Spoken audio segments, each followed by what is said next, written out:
کا ایک میں خلاصہ آپ کے سامنے پیش کرتا ہوں۔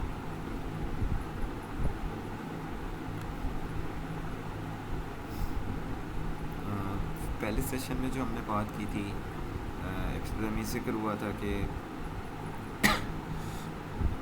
نبی اکرم صلی اللہ علیہ وآلہ وسلم کے بارے میں مختلف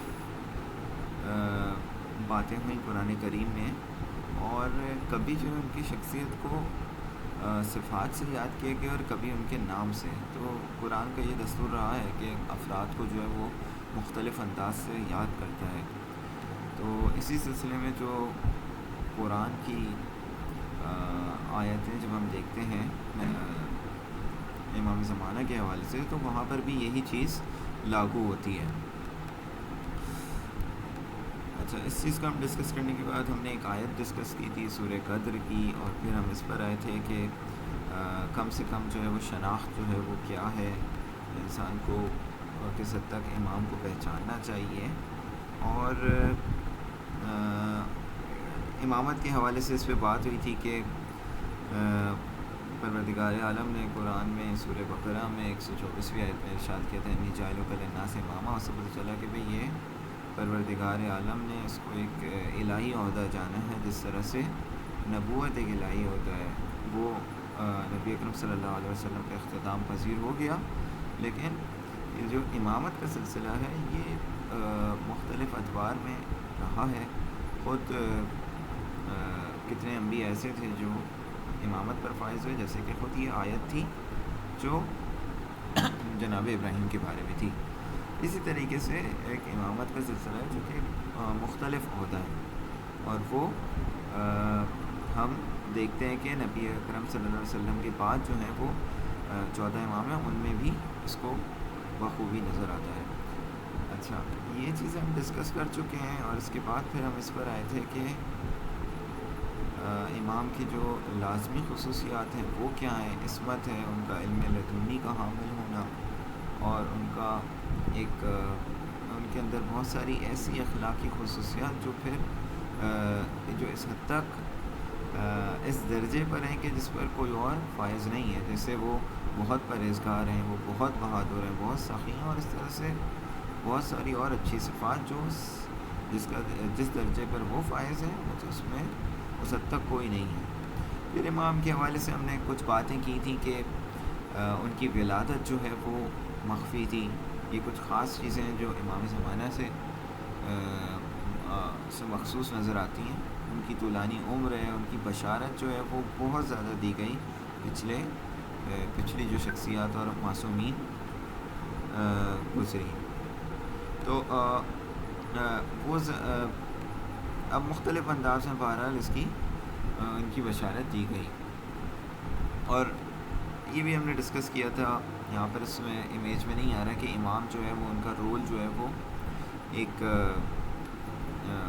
واسطہ فیض کی حیثیت رکھتا ہے، یعنی وہ ایک مثال دینے کے لیے آپ کے سامنے ایک امیج اس دن میں نے شو کی تھی آپ کو، کہ جیسے ایک ٹرانسفارمر جو ہے وہ اس کے ذریعے جو ہے گھروں میں بجلی پہنچتی ہے، اصل پاور ہاؤس سے، اسی طرح پروردگار عالم کی جو معیشت ہے، اس کا جو مشیت ہے اور اس کا جو ارادہ ہے، وہ اس دنیا میں امام کے ہی تھرو جو ہے وہ اجرا ہو رہا ہوتا ہے۔ اچھا، اس کے بعد جو ہے وہ ہم اس پر آتے ہیں کہ امام کے جو ہیں مختلف کردار ہیں۔ خود امام غائب کے حوالے سے اگر امام زمانہ کی اگر ہم بات کریں تو ایک امید کی کرن ہے، اس طرح خود سازی کا پہلو ہے، مکتب کی بقا ہے، اور کائنات کا ایک مرکز ہے امام کہ انہی کے وسیلے سے پوری کائنات چل رہی ہے۔ اور ہمیں یہی اس کی چھوٹی سی جو ایک کرن ہے وہ اس میں نظر آتی ہے کہ امام جو ہیں وہ کسی بھی حال میں جو ہے ہمیں تنہا نہیں چھوڑتے ہیں۔ اچھا، یہ کچھ چیزیں تھیں جو پہلے سیشن میں گزری، اس کے بعد ہم سیکنڈ سیشن میں آئے تھے، اور سیکنڈ سیشن میں جو ہم نے باتیں کی تھیں اس کا بھی خلاصہ جو ہے ایک نظر بس دیکھ لیتے ہیں، اور اس کے بعد پھر ہم تھرڈ سیشن پر آتے ہیں۔ ہم نے ابتدا میں سمجھا کہ بھئی غیبت کا مفہوم کیا ہے؟ غیبت کا مطلب غیر حاضری نہیں ہے بلکہ آنکھوں سے پوشیدہ ہونا ہے. تو یہ پاسبل ہے کہ امام جو ہیں وہ ہمیں ہمارے سامنے سے کبھی گزرے لیکن ہم ان کو نہ پہچانیں. اور اس سلسلے میں ایک حدیث بھی یہاں پر بیان ہوئی ہے کہ مولا فرماتے ہیں کہ خدا کی قسم اللہ کی حجت لوگوں کے درمیان موجود ہے اور راستوں میں چلتے پھرتے ہیں. وہ لوگوں کو دیکھتے ہیں لیکن ان کو دیکھا نہیں جا سکتا.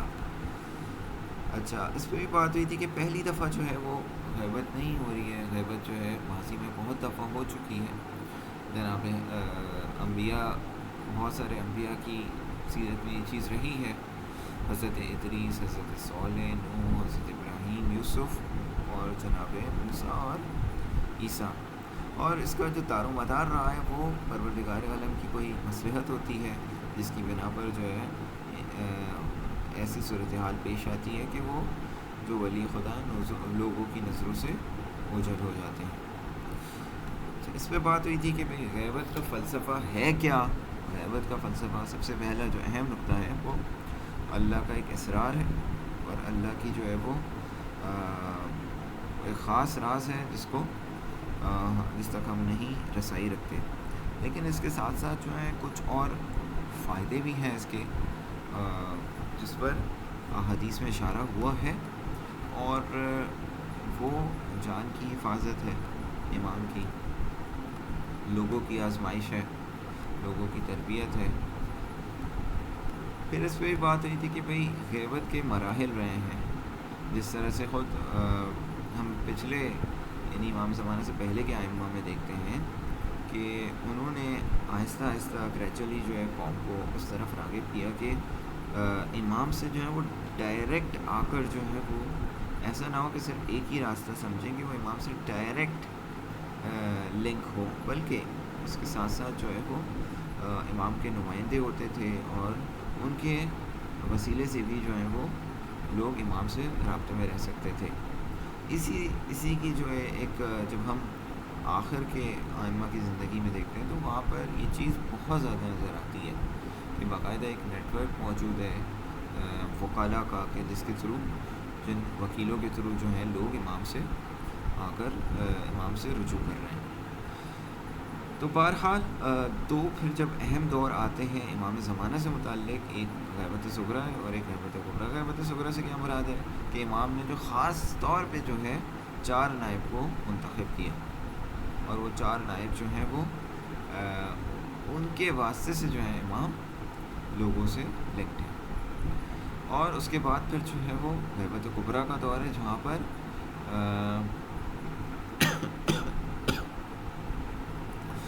جہاں پر ہمارے پاس جو ہے وہ 4 جو خاص نائب تھے وہ نہیں ہیں، بلکہ ایک عمومی طور پہ امام نے ایک قاعدہ اور اصول بتا دیا ہے اور اس کے تھرو جو ہے وہ لوگ جو ہیں مشخص کر رہے ہیں کہ بھئی معین کر رہے ہیں کہ بھئی امام کا نائب ہے کون. تو یہ دور جو ہے جب وہ ختم ہو جاتا ہے، البتہ اس کی کچھ خصوصیت بھی ہے یہاں پر. جیسا کہ آپ دیکھتے ہیں کہ ایک نظام وکالت ائمہ نے وکیل مقرر کیا تاکہ لوگ براہ راست امام کے بجائے نائبین سے رجوع کرنے کے عادی ہوں. رسول اللہ اور ائمہ نے پہلے ہی بتا دیا تھا کہ آخری امام غائب ہوں گے. تو اس سے خود جو ہے وہ ایک ذہنی اور فکری طور پر جو ہے امت تیار تھی کہ ہاں بھئی اس طریقہ کا ایک واقعہ پیش آنے والا ہے. اس کے بعد جو ہے وہ یہ چیزیں آپ کی خدمت میں عرض ہوئیں. تو غیبت کبریٰ میں کیا ہو، ہمارے پاس ایک اصول آ گیا سامنے کہ حوادث میں ہماری حدیثوں کے راویوں یعنی علماء کی طرف رجوع کرو، وہ تم پر میری حجت ہے. امام زمانہ کی طرف سے ہمارے پاس ایک اصول آ گیا اور اس طرح سے اور بھی ہمارے پاس حدیثیں ہیں. اچھا، اب جب یہ سلسلہ جو ہے وہ غیبت کا تھا تو اب اس میں پھر دور غیبت میں جو ہے علماء کا پھر ایک کردار تھا. یہاں پر جس طرح سے ہمارے سامنے حدیث ہے اس میں عرض ہو رہے ہیں کہ علماء کے حوالے سے کہ یہی علماء ہیں جو شیعوں کے دلوں اور عقائد کی ڈور کو مضبوطی سے تھامے ہوئے ہیں، بالکل ایسے ہی جیسے ایک ناخدا کشتی کے بادبان کو تھامے رہتا ہے۔ اور اس بارے میں بھی ذکر ہوا کہ بھئی انتظار جو ہے، انتظار کیا ہے؟ انتظار جو ہے، اگر آپ کو یاد ہوگا وہ مشہور مثال مہمان کی میں نے آپ کے سامنے دی تھی کہ مہمان جو ہے وہ جس طرح سے انتظار کر رہا ہوتا ہے اپنے ایک گیسٹ کا، اپنے معذرت چاہتا ہوں، میزبان جو ہے جس طرح سے اپنے ایک گیسٹ اور مہمان کا انتظار کر رہا ہوتا ہے، اور وہ کوئی نہ کوئی حرکت کرتا ہے، کوئی مثال کے طور پہ ہم کہیں کہ بھئی وہ گھر میں کچھ انتظامات کرتا ہے، نہ صرف یہ کہ وہ ہاتھ پہ ہاتھ رکھ کر بیٹھا رہے۔ تو اسی وجہ سے جو ہے وہ یہاں پر ہمارے پاس مشہور حدیث ہے کہ میری امت کا بہترین عمل انتظار فرج ہے۔ اور انتظار کے مختلف پہلو ہیں، انفرادی طور پر جو ہے اس کو دیکھا جا سکتا ہے کہ اپنی ذاتی اصلاح اور تقویٰ کی طرف انسان ہے، اور اپنی فکر کو تربیت کر صحیح فکر اور عقیدے کی طرف آئے۔ انسان کی کوشش اور جد و جہد کا دار و مدار اس کی فکر پر ہے۔ اپنی فکر کو میدان عمل میں لے کر آئے، اور صرف ایسا نہ ہو کہ صرف ایک فکری طور پہ جو وہ انسان خود اپنے لیے ذہن میں مفاہیم کو حل کر رہا ہے۔ اور یہ میدان عمل جو ہے صرف فردی زندگی میں نہیں ہے بلکہ اجتماعی زندگی میں بھی ہے، معاشرے کی اصلاح اور زمین سازی میں کوئی کردار ادا کرے انسان۔ پھر اس پہ بات ہوئی تھی کہ منتظران جو ہیں ان کی، یعنی امام کا جو انتظار کر رہے ہیں، ان کی ذمہ داری کیا بنتی ہے؟ امام کی شناخت ہے جو کہ صرف نام و نسب پر کافی نہیں ہے بلکہ اس سے کہیں بڑھ کر ہے، اور امام کا جو کردار ہے، امام کا اس عالم میں جو رول ہے، اس میں اس کو جو ہے اچھے سے انسان سمجھے، احساس کرے، اور امام سے جو ہے کانٹیکٹ بنانے کی کوشش کرے اور اپنی زندگی میں عمل میں لے کر آئیں۔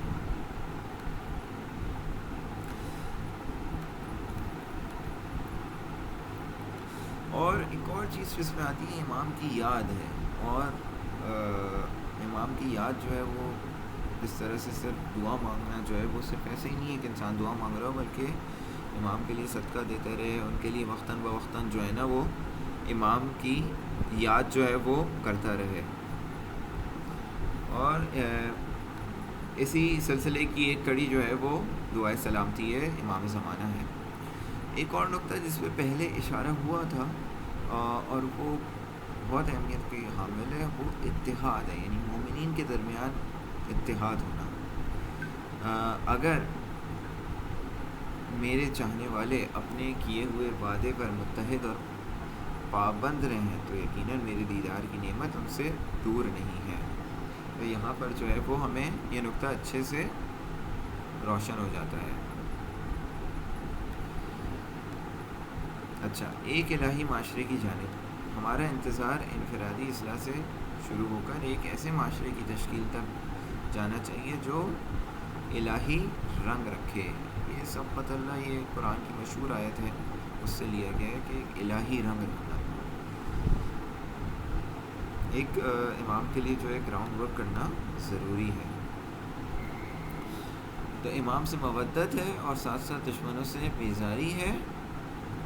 اب ہم جو ہے اس ڈسکشن کے ایک تیسرے سیشن کی طرف آتے ہیں، اور جیسا کہ آپ کو یاد ہوگا کہ معمولاً ہم اس سیشن کا آغاز جو ہے ایک آیت سے کرتے ہیں، تو اس سیشن کا آغاز بھی جو ہے وہ امام سے متعلق جو ہے وہ ایک آیت سے کیا جا رہا ہے، جو کہ سورہ قصص کی آیت ہے، مشہور و معروف آیت ہے، جس میں ارشاد ہوتا ہے کہ وَنُرِيدُ اعوذ باللہ من الشیطان الرجیم بسم اللہ الرحمن الرحیم وَنُرِيدُ أَن نَّمُنَّ عَلَى الَّذِينَ اسْتُضْعِفُوا فِي الْأَرْضِ وَنَجْعَلَهُمْ أَئِمَّةً وَنَجْعَلَهُمُ الْوَارِثِينَ، اور ہم یہ چاہتے ہیں کہ جن لوگوں کو زمین میں کمزور بنا دیا گیا ہے ان پر احسان کریں اور انہیں لوگوں کا پیشوا بنائیں اور زمین کا وارث قرار دیں۔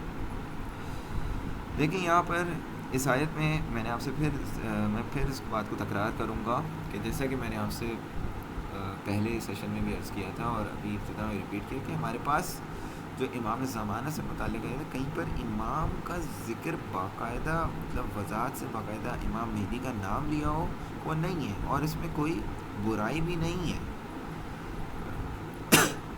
یہاں پر بھی ایسے ہی ہے کہ ہم دیکھتے ہیں، مثلا آپ ترجمے پہ غور کریں، ہم یہ چاہتے ہیں، پروردگار عالم فرما رہا ہے کہ وہ کیا چاہتا ہے، جن لوگوں کو زمین میں کمزور بنا دیا گیا ہے ان پر احسان کرے اور انہیں لوگوں کا پیشوا بنائے۔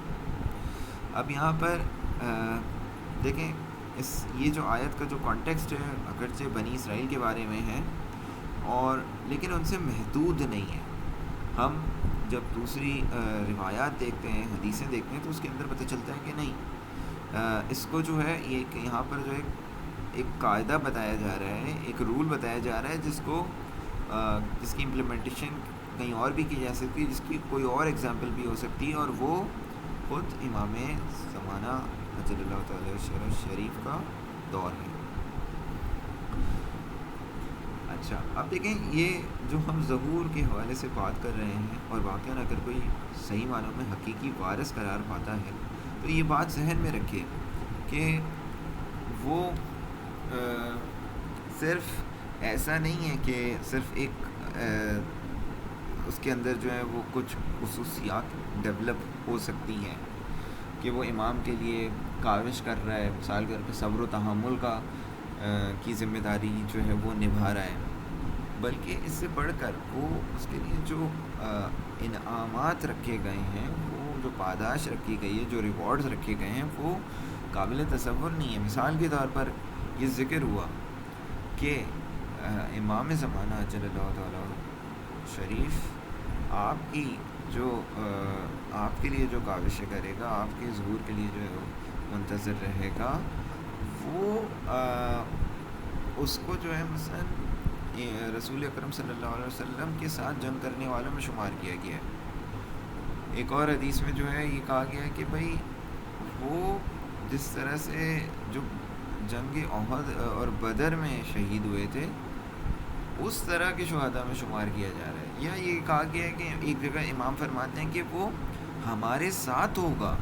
یہ جو ہمارے ساتھ کی جو منزل ہے یہ ایک عجیب و غریب درجہ ہے کہ کہ ہم اہل بیت کے ساتھ ہو جائیں آخرت میں۔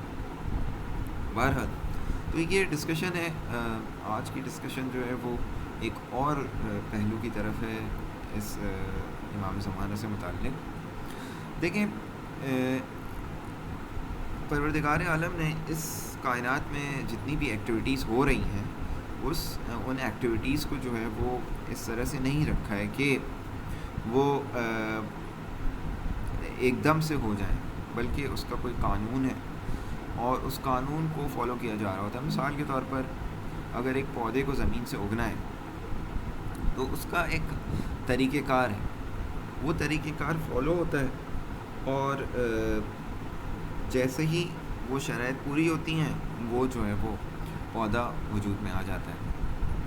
تو میں مثال کے طور پہ اگر ایک کسان ہے، اس کسان کو جو ہے اگر کوئی فصل اگانی ہے تو ظاہر ہے اس کو بیج بونے ہوں گے یا جو بھی کام کرنے ہیں وہ کرنے پڑیں گے، اس کے بغیر جو ہے یہ اگر وہ یہ کنڈیشنز اور یہ شرائط جو ہے وہ پورا نہیں کرتا تو اس کو جو ہے وہ یہ جو بھی وہ فصلیں چاہ رہا ہے کہ اس کو مل جائیں وہ نہیں مل سکتی۔ تو یہ جو شرائط ہیں، کنڈیشنز جو ہیں، یہ بہت امپورٹنٹ ہیں۔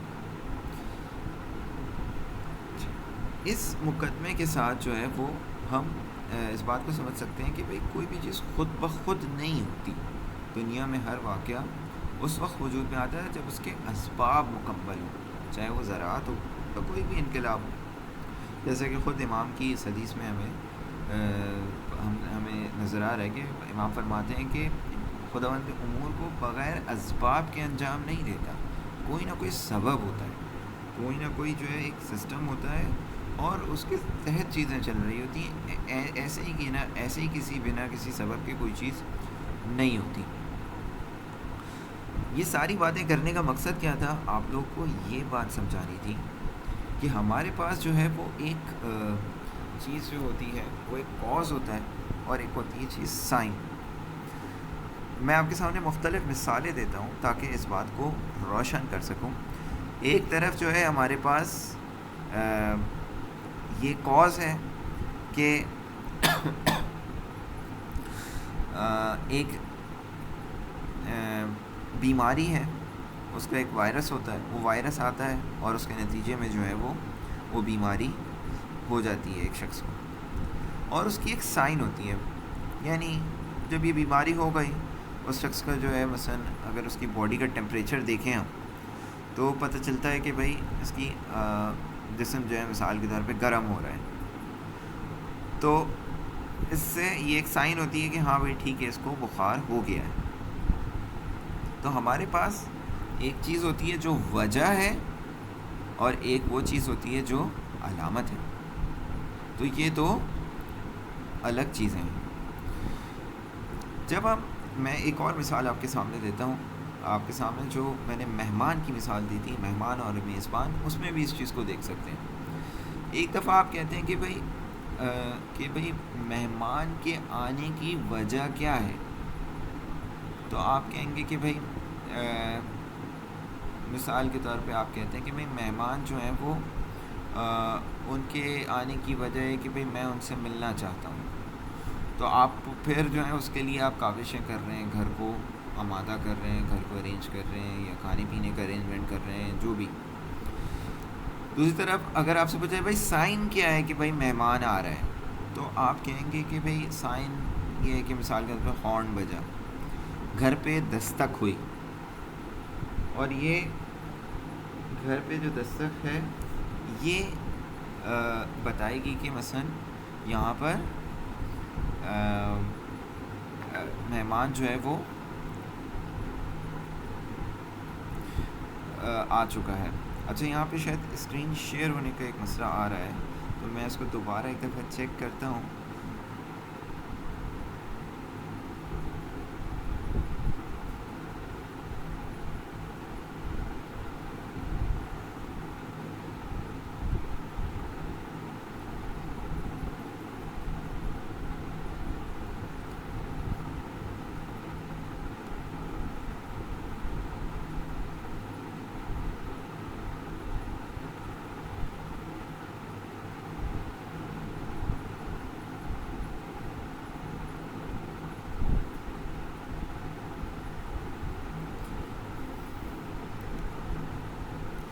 جی آپ لوگ بتائیے گا اگر ان کیس جو ہے وہ اسکرین شو نہیں ہو رہی ہے آپ کو, تو اس کو ضرور انفارم کریں.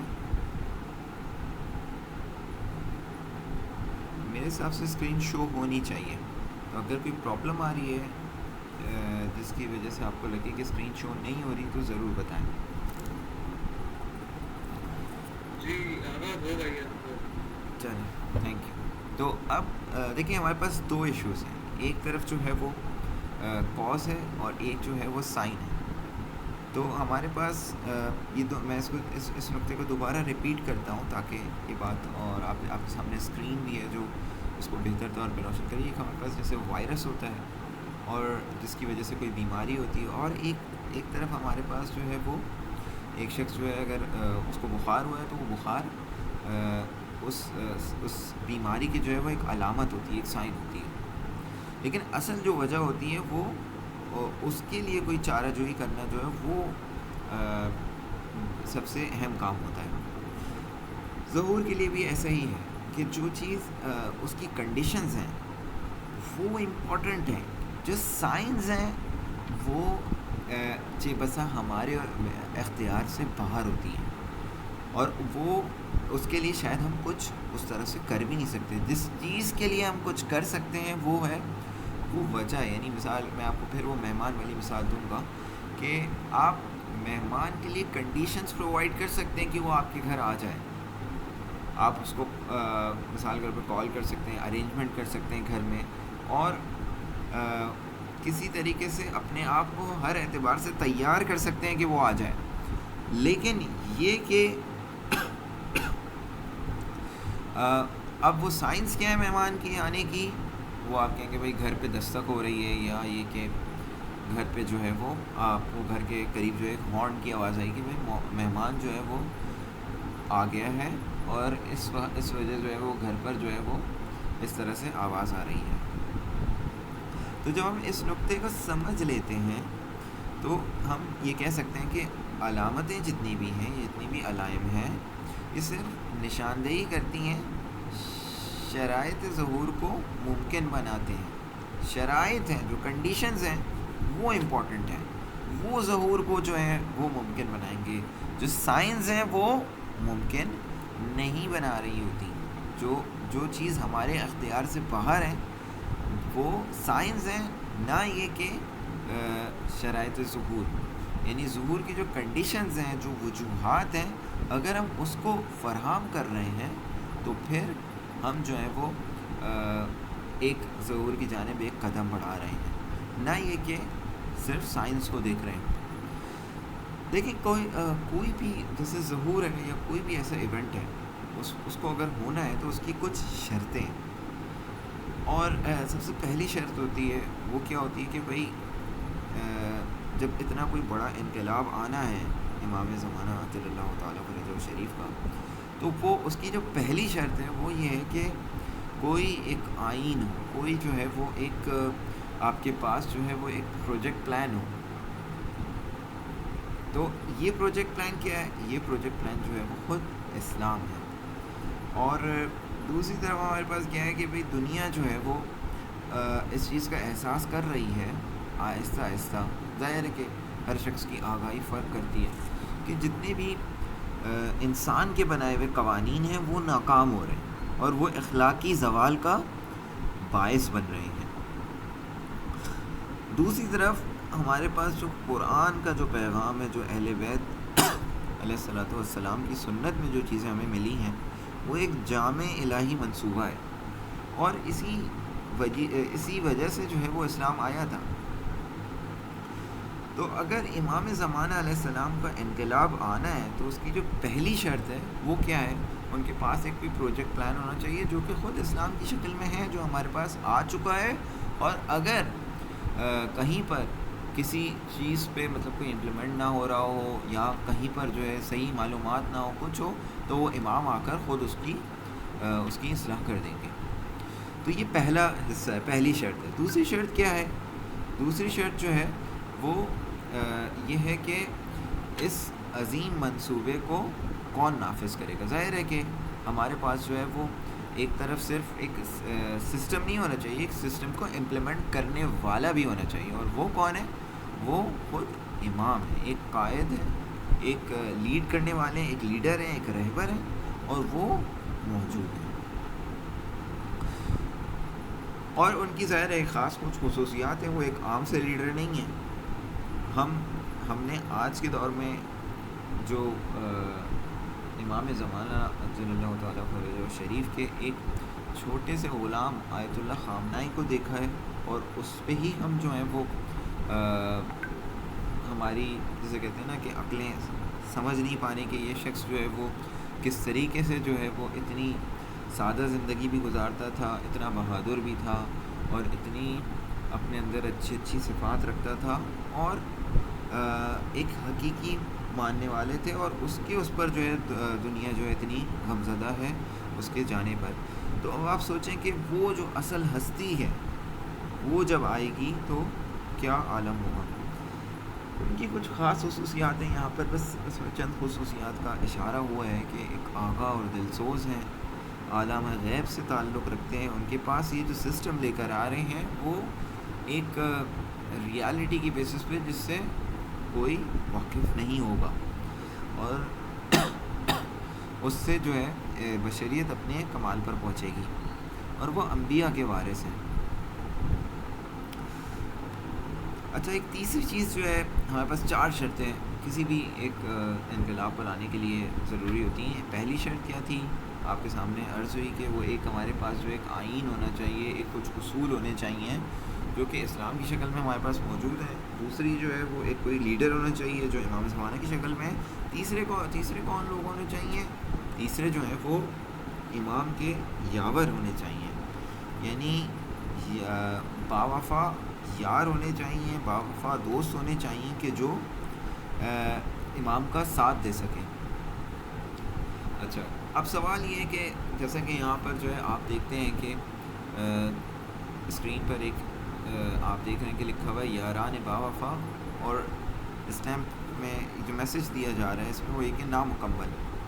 دیکھیں یہ بات ہم یقینی طور پہ نہیں کہہ سکتے کہ بھئی امام کے جو سپاہی ہیں وہ نامکمل ہیں، ممکن ہے مکمل ہو گئے ہوں، اور پھر بھی ظہور کیوں نہ ہو رہا ہو، کیوں؟ کیونکہ یہاں پر یہ امام کے آنے کی یہ تیسری شرط ہے، جو چوتھی شرط جو کہ آخری شرط ہوگی ممکن ہے وہ چوتھی شرط نہ ہو، اور جب کہ اگر چوتھی شرط نہیں ہے تو پھر اس چوتھی شرط کو پورا جو ہے وہ جب تک نہیں ہو رہی تو ٹھیک ہے، ممکن ہے تیسری شرط پوری ہو چکی ہے۔ بہرحال اس سلسلے میں جو ہے متعدد ہمارے پاس حدیثیں ہیں کہ امام کے جو اصحاب ہیں وہ ان کی خصوصیات کے بارے میں بہت گفتگو ہوئی ہے۔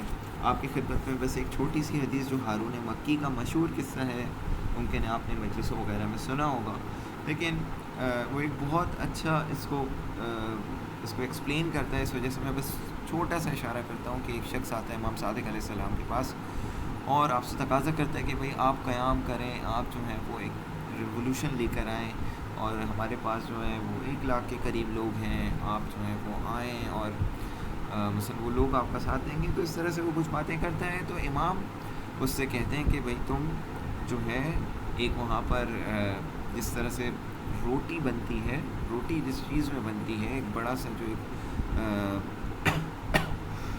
تنور ہوتا ہے، اس میں امام جو ہے وہ اس کو جس میں آگ جل رہی ہوتی ہے اس میں کہتے ہیں کہ جا کے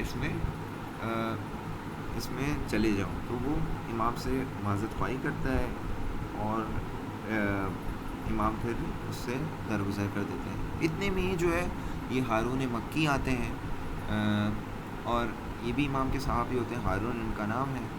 ہارون مکی جو ہیں وہ ان سے امام یہی جملہ کہتے ہیں کہ بھئی وہ اس طرح سے چلے جائیں، اس جہاں پر جو ہے یہ روٹی وغیرہ بنتی ہے، بہت بڑی سی جگہ، آپ نے معمولاً گھروں میں اس طرح سے نہیں ہوتا، جیسے کہ دکانوں میں نظر آتا ہے، یہاں پر ایک بڑی سی ایک اسپیس ہوتی ہے جس میں روٹی بنائی جاتی ہے، تو اس میں ایک شخص بھی اندر آ سکتا ہے، تو اب وہ جل رہا ہوتا ہے، تو امام جو ہے وہ جب ان سے کہتے ہیں تو امام کی بات پر بالکل کسی چوں چرا کے جو ہے وہ چلے جاتے ہیں، اور یہاں تک سنا ہے کہ امام جو ہے اس کا اوپر جو ایک ڈھکن سے ہوتا ہے وہ بھی بند کر دیتے ہیں شاید۔ بہرحال تو یہ شخص بہت تعجب کرتا ہے، یہ جو آیا ہوتا ہے اور دعویٰ کر رہا ہوتا ہے، تو پھر امام اس سے امام اور اس کے درمیان ایک کنورسیشن ہوتی ہے، جس سے پتہ چلتا ہے کہ امام کو اس طرح کے یار چاہیے، اور وہ شخص کہتا ہے کہ نہیں، ایسے ہمارے پاس کوئی یار نہیں ہے۔ اچھا، تو یہ ایک بات ہے کہ مثلا جو امام کے یار ہیں وہ جو ہے کافی اہمیت کے حامل رکھتی ہے یہ ڈسکشن۔ 2 باتیں بس میں ذکر کرنا چاہوں گا، ایک یہ کہ یہ 313 پر محدود نہیں ہے، آپ نے یقیناً بات سنی ہوگی کہ بھئی 313 ہیں، 313 جو ہیں وہ سمجھیں کہ کمانڈرز ہوں گے، اور وہ تھرو آؤٹ ہسٹری سے، یعنی آپ شروع سے لے کر جو ہے آج تک دیکھ سکتے ہیں کہ جو بھی لوگ جو ہیں وہ امام کے سچے ماننے والے ہیں اور واقعاً چاہتے تھے کہ مثلا امام زمانہ کا ساتھ دیں، اب وہ چاہے وہ امام صادق علیہ السلام کے دور میں کیوں نہ ہو، تو وہ بھی جو ہے وہ خدا کی مشیت سے وہ بھی پلٹیں گے اور ان 313 میں شمار ہوں گے۔ تو بہرحال وہ اگر اس لائق ہوں گے کہ وہ کمانڈر بن سکیں تو وہ اس میں موجود ہوں گے، اور ظاہر ہے کہ اس کی آرزو جو ہے خود پچھلی دفعہ شاید میں نے آپ کی خدمت میں عرض کیا کہ خود یہ آرزو رکھنا جو ہے وہ اہمیت کا والا، خود امام صادق علیہ السلام آرزو رکھتے تھے کہ بھئی اگر وہ امام زمانہ علیہ السلام کا زمانہ جو ہے اس تک پہنچیں تو وہ اپنی مثلا پوری عمر جو ہے وہ امام کی خدمت میں لگائیں گے۔ تو یہ ایک بہت اہمیت کا حامل ہے کہ انسان وہ آرزو رکھے اور اس آرزو کو کوشش کرے کہ ایک پریکٹیکل تصویر بھی دے۔ تو ایک بات یہ تھی. اور ان 313 کے نیچے جو ہے وہ کہا جاتا ہے کہ 10,000 کا بھی لشکر ہوگا. تو اب سوال یہ ہے کہ یہ جو اتنے افراد ہیں موجود، اس میں میں کیسے اپنی جگہ بنا سکتا ہوں. تو دیکھیے بہت ساری ہمارے پاس باتیں سامنے ہیں جس کے نتیجے میں ہم کہہ سکتے ہیں کہ بھئی امام کی یہ جو یار ہیں ان کی کچھ خصوصیات ہوں گی. ظاہر ہے کہ یہ خصوصیات جو ہیں وہ ایسا نہیں ہے کہ صرف ایک عام سے مومن ہیں اور صرف جو ہے وہ چند باتیں ان کو پتہ ہیں اور وہ عمل کر رہے ہیں.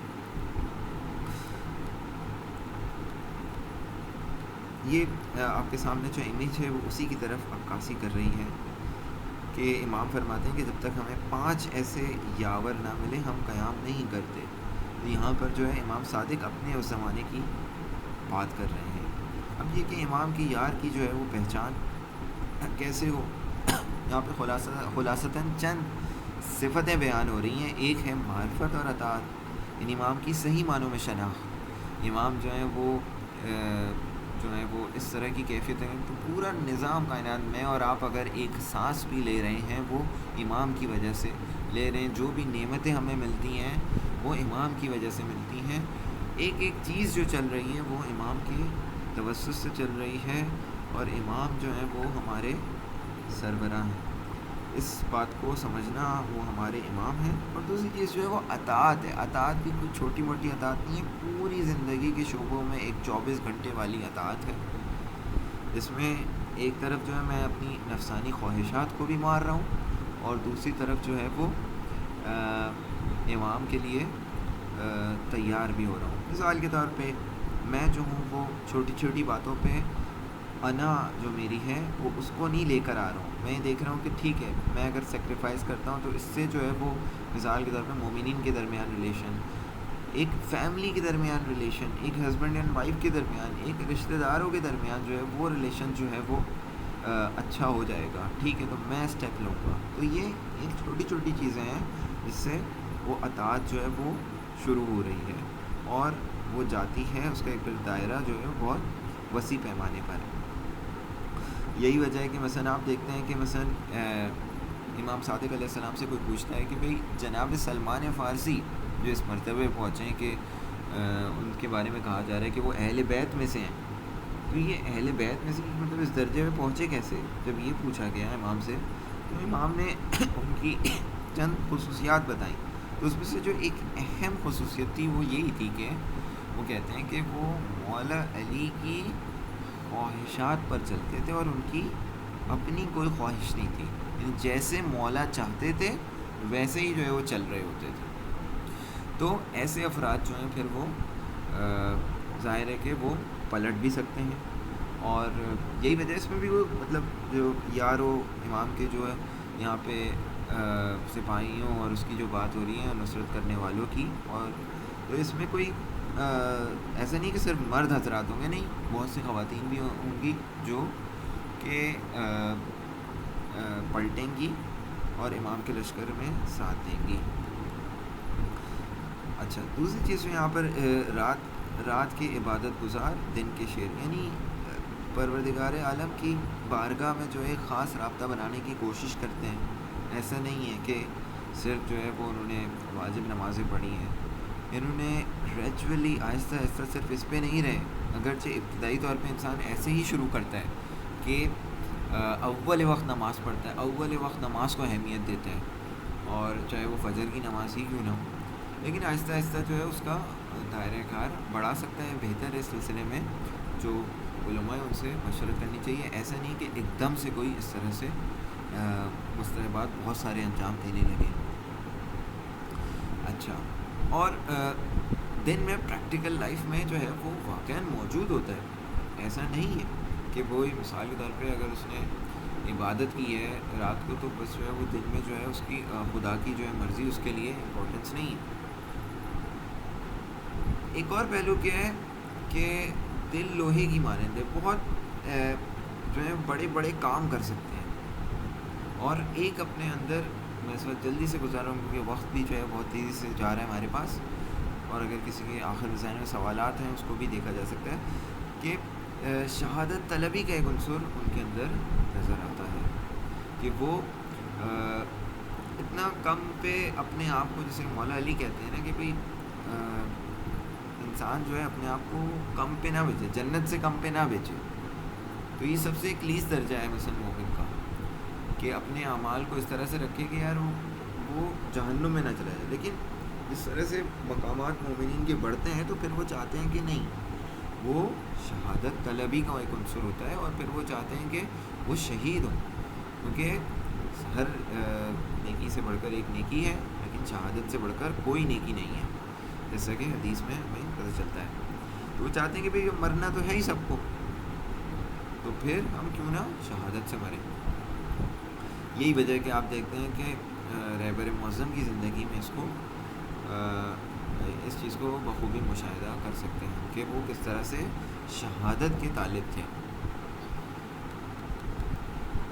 تو اب ہم یہ تو تیسری شرط کے بارے میں کچھ ایکسپلینیشن تھی. ایک چوتھی شرط بھی. چوتھی شرط کیا ہے کہ آخری حجت کی ایک عمومی پیاس لوگوں میں ایجاد ہو جائے. یعنی عام طور پہ جو ہے نا لوگ اس چیز کی چاہت کریں کہ ہاں جو ہے وہ آخری حجت آ جائیں، وہی ہے جو کیا کہتے ہیں، جو ہم سب کو نجات دیں گے. تو جیسے کہ یہاں پہ لکھا ہے کہ ایک عمومی پیاس اور آمادگی جو ہے وہ سامنے آ جائے. جب دنیا ظلم و فساد سے بھر جائے گی اور ہر انسانی نظام ناکام ہو جائے گا، تب بشریت نجات دہندے کو پکارے گی. تو اگر یہ چیز آ جائے انسانوں میں، ممکن ہے، میں پھر اس بات کو ریپیٹ کروں گا، ممکن ہے کسی میں اگر دیکھا جائے تو یہ تین شرطیں وجود میں آ گئی. تین شرطیں کون سی؟ ایک جو ہے وہ خود کہ ایک کوئی اسلام جیسا کوئی نظام ہو، اور دوسری شرط کیا ہے کہ ہمارے پاس امام، اور تیسری شرط جو ہے وہ افراد اور امام کے پاس جو ہے وہ مین پاور. ممکن ہے خدا نہ خواستہ میں اور آپ نے کمی دکھائی ہے، لیکن بہت سارے ایسے مومنین ہیں جو اس بندگی کی دوڑ میں آگے نکل چکے ہیں، اور وہ امام کے سپاہی بننے کی فہرست میں چہ بسا اس 10,000 میں بھی آ گئے. اور اب جو ہے وہ صرف ایک چوتھی چیز باقی.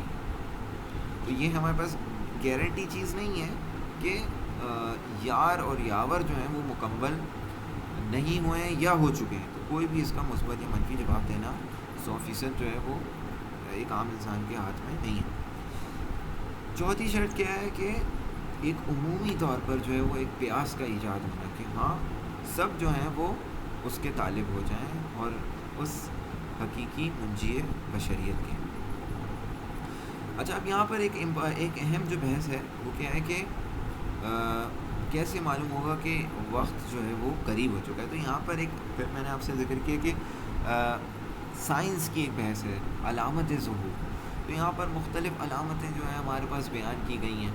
مثال کے طور پہ قتل نفس زکیہ، ایک پاک انسان کا قتل، جو کہ ذکر ہوا ہے کہ رکن و مقام مکہ کے اندر ہوگا، یعنی خانہ کعبہ میں جو ہے 2 مقام کے درمیان اس کا قتل ہوگا. اسی میں جو ہے وہ ایک اور چیز جو بیان ہوتی ہے خروج سفیانی ہے، یعنی ایک نیگیٹو پرسنالٹی ہے. سفیانی کیوں کہا جا رہا ہے؟ ابو سفیان کی کہتے ہیں کہ نسل سے ہوگا، تو وہ ایک نیگیٹو پرسنالٹی رکھے گا اور وہ بہت سارے مسلمانوں کا قتل و غارت کرے گا، اور اس کا لشکر جو ہے وہ پہنچے گا ایک مقام پر، اور بیدہ کے مقام پر. یہ ایک دوسری علامت ہے جو یہاں پر اسکرین پہ اس وقت آپ کو اس امیج میں نہیں آیا، نیکسٹ امیج میں شاید ہے کہ وہ ایک بیدہ کے مقام پر پہنچے گا، اور وہاں پر جو کہ اس وقت موجودہ ممکن ہے سعودی عرب میں شمار ہو، اور وہاں پر اس کا لشکر جو ہے وہ غرق ہو جائے گا. تو اس کو کہتے ہیں خسف بیدہ. تیسری چیز جو ہے وہ یہی قتل نفس زکیہ ہے، اور خروج یمانی ہے. چوتھی چیز کہ خروج یمانی کیا ہے؟ یمن سے جو ہے وہ خروج ہونا ہے کسی کا. اچھا، اس ایک لشکر کا خروج ہونا ہے اور وہ قیام کرے گا. یہ ایک پازیٹیو پرسنالٹی ہے. سفیانی جو ایک نیگیٹو پرسنالٹی تھی, یہاں پر جو ہے وہ پازیٹیو پرسنالٹی ہے. اور پانچویں چیز جو ہے وہ سیاہ آسمانی, یعنی ایک بہت سمجھیں کہ ایک آواز کا آنا ہے, اور ایک یہ آواز جو ہے وہ ہمیں اچھی طرح سے تمام بشریت کو بتا دے گی کہ بھائی ظہور جو ہے وہ ہو چکا ہے.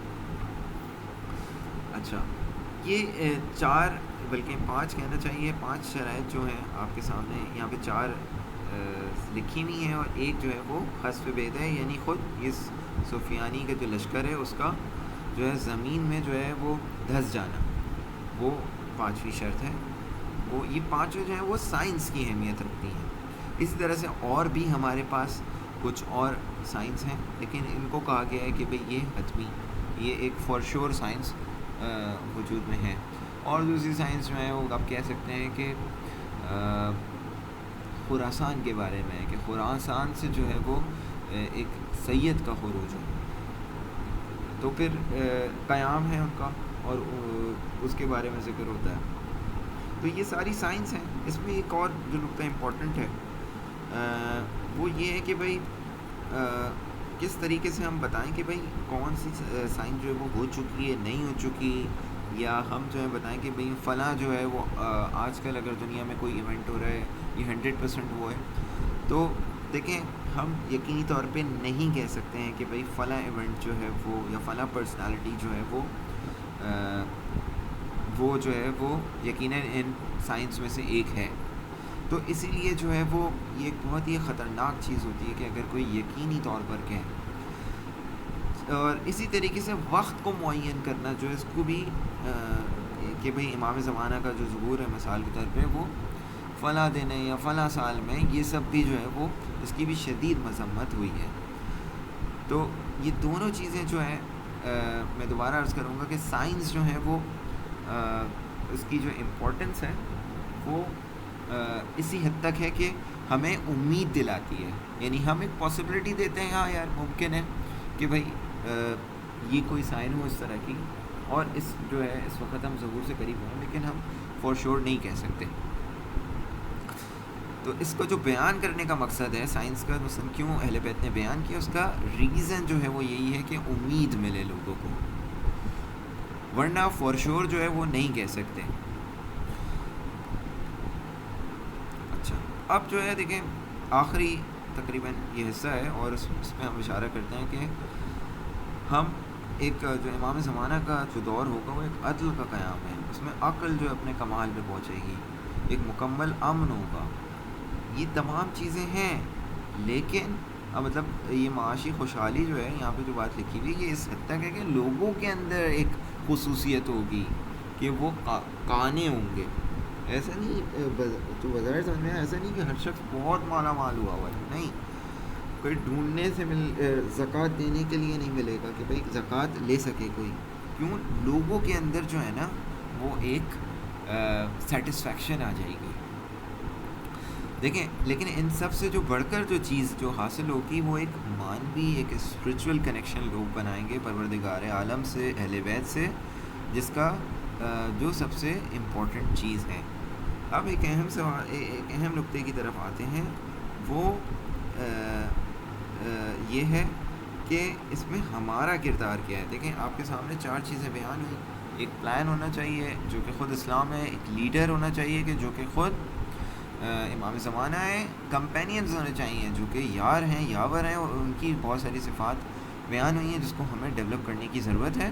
اور آخری چیز کیا ہے, ایک پبلک ریڈینس, ایک عمومی طور پر جو ہے لوگ ریڈی ہوں, تیار ہوں.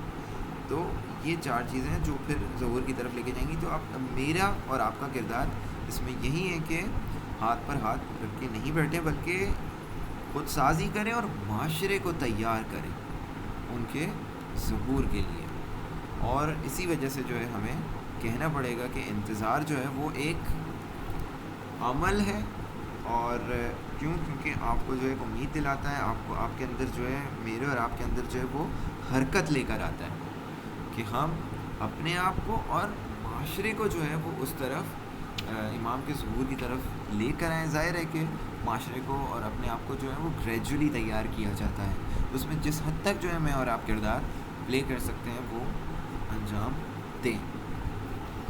تو یہاں پر جو ہے وہ اگر کسی کے ذہن میں کوئی سوال ہے تو وہ ضرور بیان کریں, اور ورنہ جو ہے وہ ہم اس سیشن کو یہیں پر اینڈ کرتے ہیں.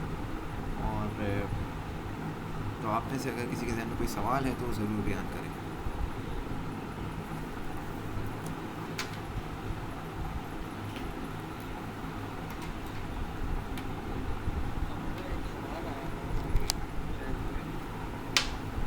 جی جی ہیلو.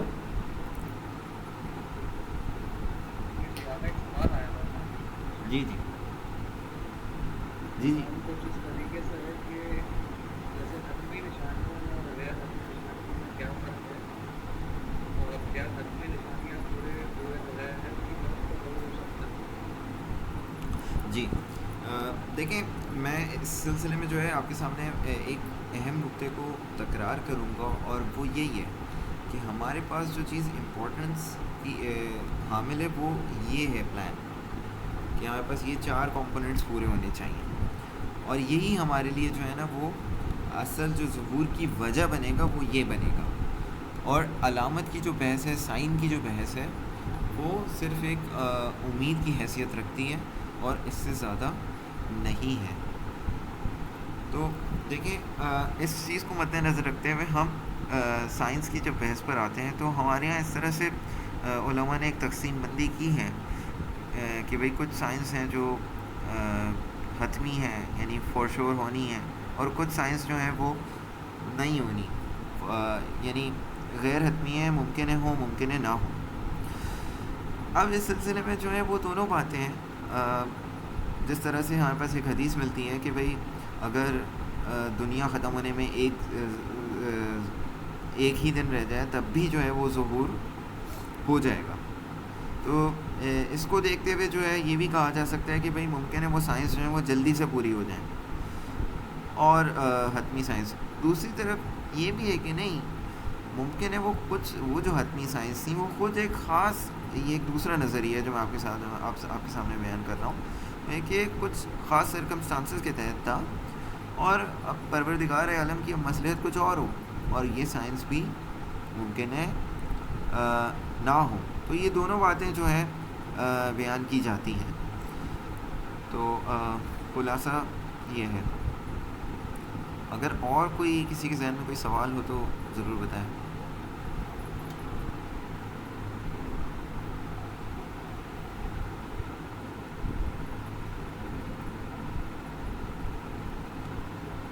چلیں پھر ہم اس سیشن کو یہیں پر اینڈ کرتے ہیں. بہرحال اگر آپ کے جو بھی ریمارکس ہیں, سوال ہیں, کوئی بھی بات ہو تو آپ اس کو بعد میں بھی بیان کر سکتے ہیں, اور